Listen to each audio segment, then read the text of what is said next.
I'm a K-I-N-G, baby, I'm all you need. In the off-white Rari, baby, we run the streets. I'm a K-I-N-G, Westside royalty. I'm a K-I-N-G, baby, that's all you need. I'm a K-I-N-G, baby, I'm all you need. Welcome back, everybody. You're with Steven Basita on my podcast, Get It, and I'm excited to have today's podcast. I've had a lot of people asking me questions and engaging with me, so today I'm going to answer the top 10 questions that have been asked. Just give some answers to stuff. Hopefully this helps you guys out. It's a wide variety of stuff between being a husband, a dad, balancing life, entrepreneurship, coaching, all that kind of stuff. So it's going to be a little bit of everything. And I've been keeping track of how many people have been asking me kind of the same questions just so I can answer some of that stuff. And again, I appreciate all the feedback and everybody reaching out and engaging with me. So for today, I'm going to walk through these in no particular order, just going to walk through these with you guys. But one of the questions was about how I keep my home and work-life balance. And what are some of the things I do with that or some of the obstacles I also go through? And the biggest thing is everybody's got their own version of what a home and work-life balance is. And my wife has a version of that. I have my own version of it. Regardless, we have to kind of figure out where we're going to be with those things. So for me, as far as a home work-life balance, I do have jobs, I have companies, but I love what I do. So I don't really call it work so much. Although I know for this question, I need to call it work, but I just live life and I find the best way to balance. But before my wife and before I had kids, I worked a lot, 16, 17 hours a day, sometimes more, but I really enjoy what I do. And when I wanted to have time to do stuff with my friends, I made time. If I wanted to go out with my friends on a Friday night, I did. If I wanted to start my day Saturday later than normal, I did. If I wanted to go surfing, I did. I structure my own time. Obviously, as I've grown my businesses, things have gotten different and my challenges have been different. And then obviously being married and now being a dad, my wife has a very different idea of a work-life balance than I do. And so part of that is just compromise. To making sure that I'm also accommodating her. So for work-life balance, it really is just seeing what the family needs are.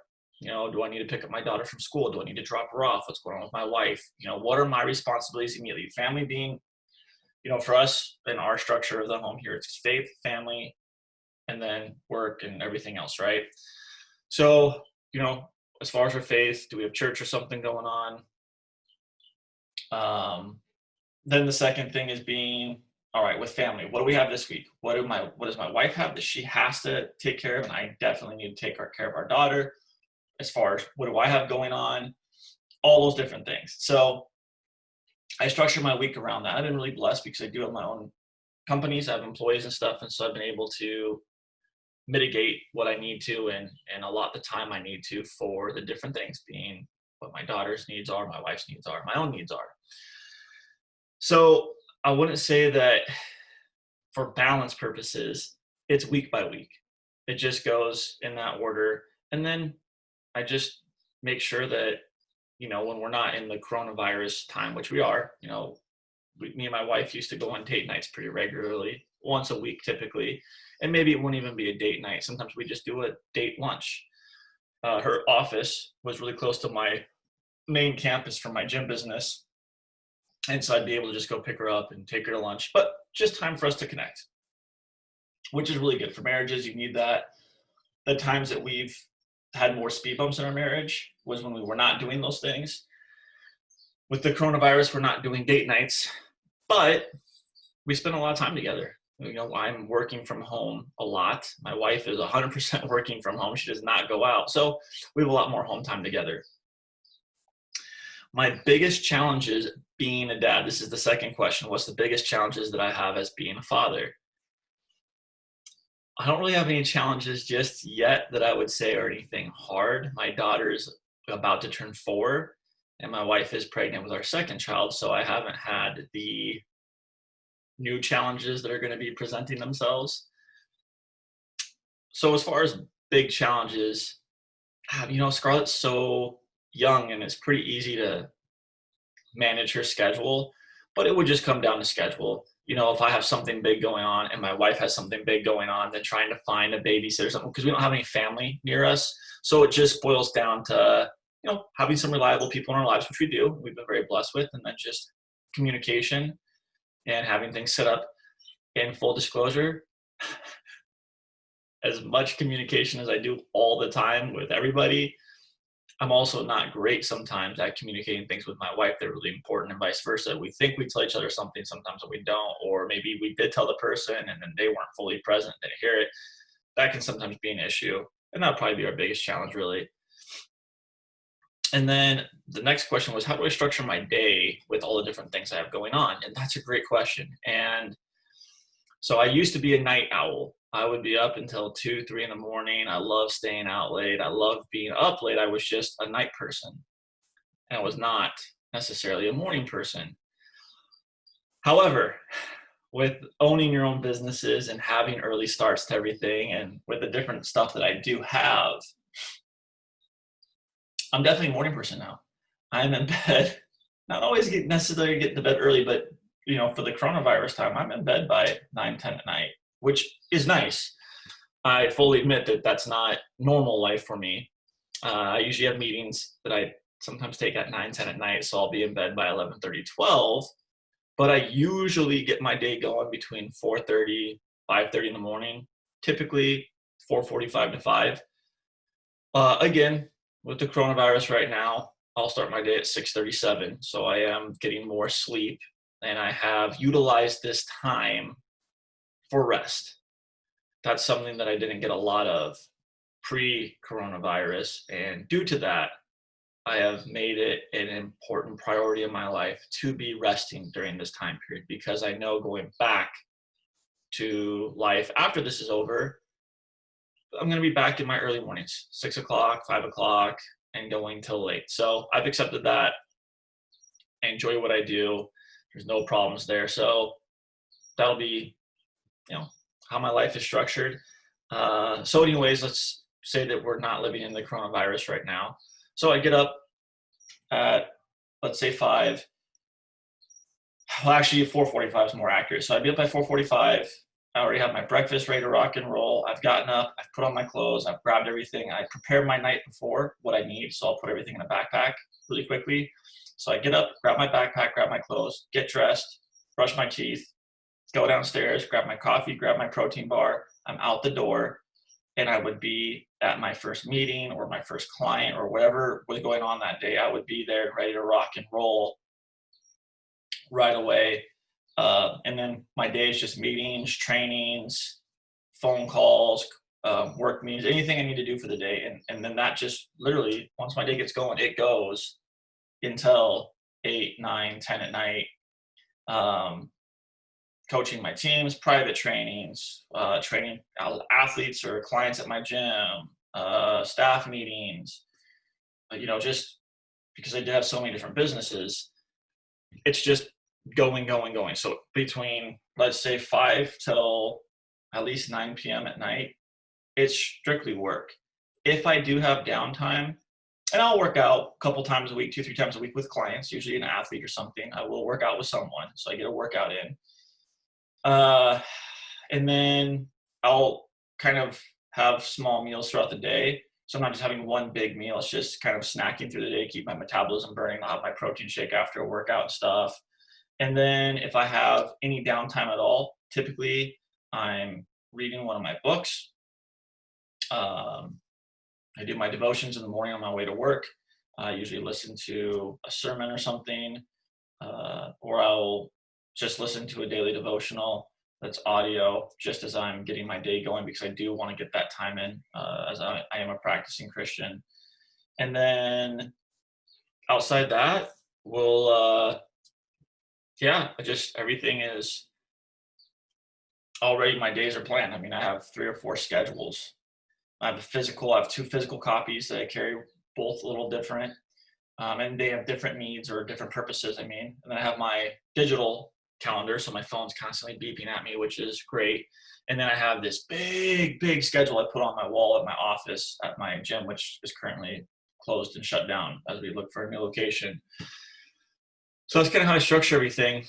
And then get home at night, take my dogs for a walk, eat dinner, shower, say hi to the wife and daughter, help put my daughter to bed if she's not already in bed. If not, then me and my wife get a chance to talk a little bit and then go to bed ourselves. And I start my day the next day the same way.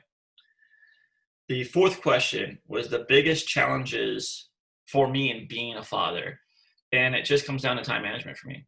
The biggest challenges for me is just being really conscientious of my time management so that I do have time with my daughter and scheduling things out. I do a weekly date with my daughter. I've been doing it since she was really, really little. Not that she's not really, really little right now, because she is, but we just have our little dates that we do. So Fridays I pick her up from school, and I usually pick her up from school anyways, but I would pick her up from school Fridays and we'll go to this little donut shop that she loves that's not far from our house. We'll get a donut, some chocolate milk, and that's like her little treat. We keep her on a really healthy nutrition lifestyle overall. Maybe not as healthy as it was during the coronavirus stuff, but she is an active little kid, so she doesn't really, we don't really feed her like processed foods. We're really good about keeping like organic stuff, lots of fruits, vegetables, lean meats. Although we've slacked off a little bit, but so those donut dates are always huge for her. Or we'll go to Starbucks and she'll get a hot chocolate or maybe a little, I don't know, frozen something, and she'll get to have a cookie or a little pastry or something. That's really important for her. She loves that. It's important for us to get to have that time together, and which I thoroughly enjoy. I do spend quite a bit of time with my daughter. She does spend time with me in the latter half of my day. I do pick her up, so I'll pick her up at like 2 or 3 in the afternoon from school, and then she'll be with me till 6, 7, 8, or sometimes the whole night. But if I'm at basketball, my wife will usually pick her up from me about 7 o'clock. So I get to have those 4 hours with her, and although it's not just focused attention on her, we're together, and that's really the most important thing. All right, then the next one was, what do I do with my free time? Well, with my free time that I don't have a lot of, family time. If I don't, like my wife and daughter at Disneyland and I got home, I'll throw on a movie or something for a little bit. I am usually, when I have free time, I like to spend it with friends or family or sleeping. So I don't have a lot of it, but I do like to go see a movie if I get a chance. What is the best book that I've read? Very good question. Best book I've read? Mindset by Carol Dweck. Highly recommend it to anybody. It is life-changing. Best book I've ever read. And I've read a ton of books. I will recommend that book as my numero uno, probably till the day I die. I don't know if there's going to be a book that has impacted me more than that. And then coming off that, what's my mindset and how do I get my mind right each day? And that's a great question. I think that's a question. And so many successful people talk about mindset, and mindset is incredibly, incredibly important. So mindset has to be, if you want to be positive and get through your life, you can have a negative mindset and just be grumpy and grouchy about everything, but you don't hear of people that have you don't hear success stories and people coming from negative mindsets. It's positive mindsets. So having a positive mindset and being ready to tackle your day and achieve your goals. I have my goals written down. I see them in 4 different places. I make my goals every year and going after it and having no excuses. And when there's obstacles, getting around those obstacles, I think it's incredibly important. So my mindset is of that to conquer the day and make the most out of each day that I can. My top 3 coaching tips. This is question number 8. My top 3 coaching tips. Well, for all of you coaches out there that are listening and you're trying to better your school's programs or club program or whatever it is, have a game plan. Have a structured game plan. That's number 1. if you don't have a structured game plan and you don't know what you're going to do or how you're going to go, I mean, it's why you're coaching anyways. You have to have a game plan for your team. You come into a new team, it doesn't matter, right? Every season you've got a new team to some extent, or if you have the exact same kids, you need to progress them, right? So your game plan, have a structured game plan. What are you going to do? Second thing, details. So many coaches, zero details to anything. And for me, details, it's the details of everything. My kid took a layup. Did he take the layup on the right side with his right hand? Did he jump off of his left foot? Did he go into the basket? Did he go away from the basket? Did he make his layup? Was it a wide open layup, or was he trying to make a layup over two defenders or a guy 3 times his size, right? But for me, it starts even at the practice, before the practices, details. Did my kids get to practice 5 minutes early? Did they have their jerseys on, their shorts on, their shoes on and tied? Are they all holding a ball? Are they ready to get going? So the second that the next team gets off the court, we can step on and go right into our warm-ups, right into our dynamic warm-up, right into our layup drills and all that stuff. Details. Every single thing in my program, there are details, and I organize it as such. It's very important. And that's why I've always had success with every team I've ever coached and every program I've been with, whether it be a head coach at basketball or whether it's a strength conditioning coach for a team and they have a head coach on the field. Details always matters. And the third thing is your disciplines.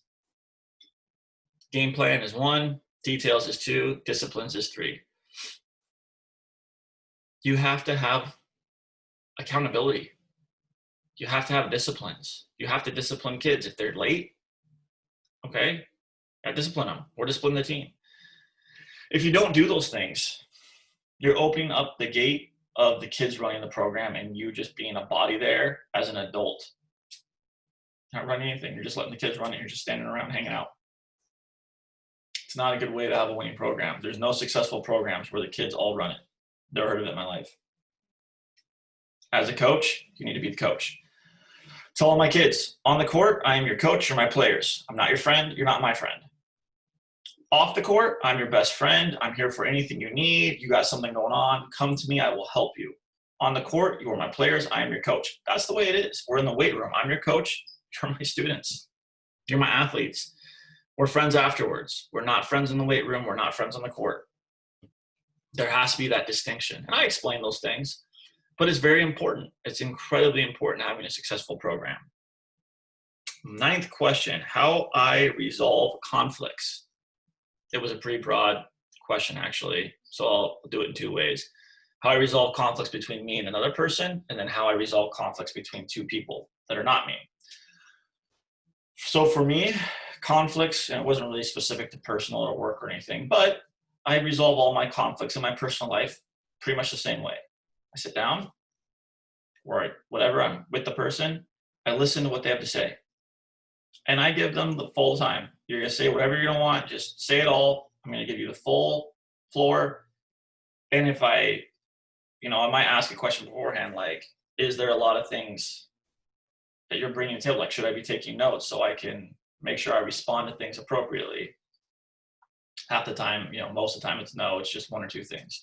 But either way, if it is going to be longer, I need to take notes, I do. If not, I just listen. Whatever they bring to the table, I listen to everything. After they're done, I then say, did you get everything out that you needed to get out? I say, yes. I say, okay, I'm just going to make sure that I understand what you were telling me. So I'm going to repeat back what I heard you say. So for instance, my wife comes to me and she says, you're not spending enough time with me the last month. You're working too much and you haven't been helping me out enough with Scarlett. So then I would say to my wife, okay, was that everything that you needed to get out? Yes. Okay. I just want to make sure that I understand what you were saying to me. So what I took from it is the last 2 months I've been working a lot and we haven't had much time together, and that's frustrating you and you're upset about that. You want me to focus my schedule more around giving you more free time, more time together. And the second thing that I heard from you was that our daughter, you've been hands-on with her a lot and you need more help and you need me to help more and be more present with her. Is that correct? And then my wife would say, yes, that's what I was trying to convey to you. And I say, okay, cool. So I'm sorry, you're right. The last couple weeks have been crazy busy. And what I'll do is I'll make sure this week I definitely scale it back a bit. I'll have some employees take care of things, and I will give you more time for sure. Let's have 2 date nights this week. Let's make sure we're going and spending a little bit of time together. As far as Scarlett's concerned, I will pick her from school every day, and I will find 2 mornings next week where I can drop her off, and I will make sure that I have her with me for the last half of the day. Perfect. We're good. There we go. And every year I do a check-in with my wife anyways, and she tells me things that she wants me to work on. So, but that's, as far as like me engaging with someone, or if it's an employee or a business partner, it's always the same deal. I let them tell me what they need to tell me. I listen. Then I repeat what I heard. And again, everybody's got different personalities, different temperaments, different things that set them off, different levels of severity in those conversations and seriousness, but I always do the same thing. I let them speak. I need to hear what they're saying. I need to then think about what they're saying and make sure I understood it correctly. I then repeat back what it was that they brought to the table to make sure I understood. Because there's times that I took something from the conversation that they didn't intend. Okay, so now they get to re-explain. So I'll say, hey, Alex, I heard from you that you need me to be more hands-on with our interns. And you say, no, absolutely not. That's not what I was saying. Say, I need you to be more involved in the setting up of this with the interns. Everything else is fine, but I need you to be involved in that. Whatever it is, but it's important to have clarity, because somebody may say something that I took the wrong meaning. So in asking the question and telling them this is what I took from it, it opens up to make sure we're on the same page. Again, that's a very important thing when you're communicating. And it does help a lot. Then when I'm speaking, I hold everybody to the same standard. I don't let them interrupt me. The second somebody tries to interrupt me, it could be my wife, my business partner, my best friend, doesn't matter who it is. If they interrupt me, I say, excuse me, I need to finish what I was saying. I gave you all the time to get out everything that you needed to say. I now need to finish my response, and I need to be able to get through my stuff that you've put on my plate. I need to work through those things with you. Then you can respond. And I do that with everybody. It's no exception to that rule. I used to just let people interrupt me and then keep going. And I did that for a long, long time, for years and years and years and years. It's only been the last 3 or 4 years of my life where I finally told people, no, it's not happening. I'm speaking, you're going to listen.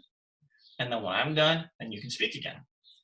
And I have to have it that way, because for me, if I'm letting people, what would happen is I would let people always interrupt me, and the conversations went all over the place, and things didn't always get resolved. And then I took things from the conversation. It was a mess, and it wasn't a great way of doing things. And so now that's how I do it. I do it the same way every time, and it's been great. So really good for me personally. As far as when I have 2 people that are coming to me, it could be 2 renting trainers, it could be 2 of my employees, it doesn't matter, it could be a parent and a coach or a ref that aren't vibing at a tournament that I'm hosting, whatever it is. I bring them aside, I just lay the groundwork, and I say, hey, look, I want to help with the issue and resolve this with you guys, or ladies, or people, or whoever I'm dealing with. And this is my ask. I'm going to let each of you speak individually, and I'm asking that when the other person is speaking, you respect them and me and yourself, and you don't say anything. You listen. Let me hear what they're saying, then I'll come to you. And we'll work it out through there. But if you guys are interrupting each other, yelling at each other, talking over each other, we can't accomplish anything. So we need to be able to all hear what's going on, and we need to be able to work through it. So let's say that I have 2 people, and let's just say it's somebody T and another person J. Okay. So T tells me their side of the story. J tells me their side of the story. And then we'll work through it. But if T keeps interrupting J, I'm going to tell T, hey, you need to stop talking and let J speak, or this is going to be handled very differently. And so it usually works out that way. There's only been a couple times where I've really had to separate people and tell one person to go sit somewhere and wait for me, and another person somewhere else, and then do it that way. Overall, I've been able to work through it. And to be honest, pre-COVID-19, I spent a lot of time dealing with problem solving for other people and mitigating or managing people's quarrels and conflicts. Part of life. Last but not least, number 10, my toughest challenge personally. Okay. So what's been my toughest challenge personally? Well, my toughest challenge is something I've spoken on a little bit, is definitely time management. Even though I have my day structured really well and I have everything planned out, my toughest challenge always boils down to time management. Especially because a lot of times I really do book out my whole day from 5 a.m. until 10 p.m. My whole day's booked.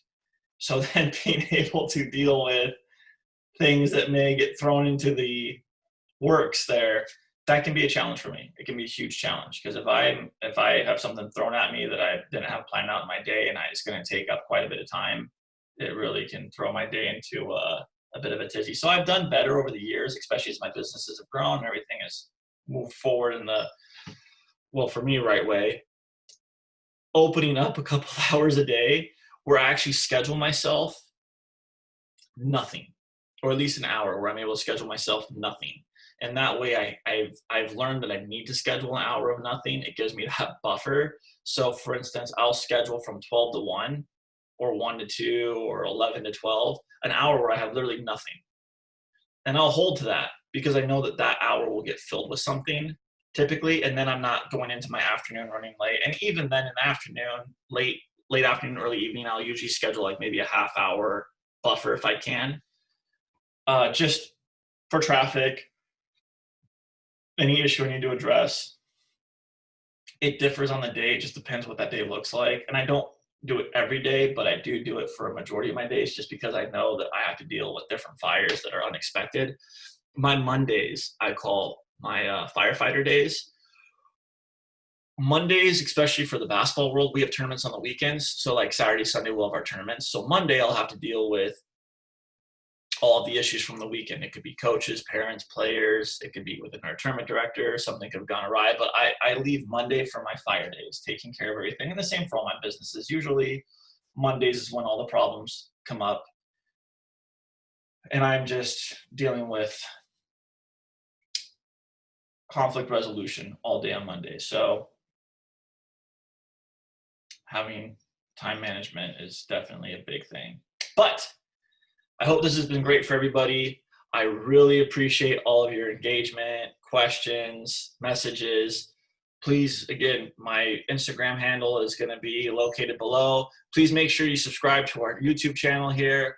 Please make sure you like it. Please leave us a comment. Please leave me a comment. I love getting them, and I have been responding to everybody, especially on my Instagram, which is attached here. Again, you're with Stephen Bacito on my podcast, Get It. You're with the Social Nostra Network. Thank you so much for being with us today, and we look forward to seeing you soon.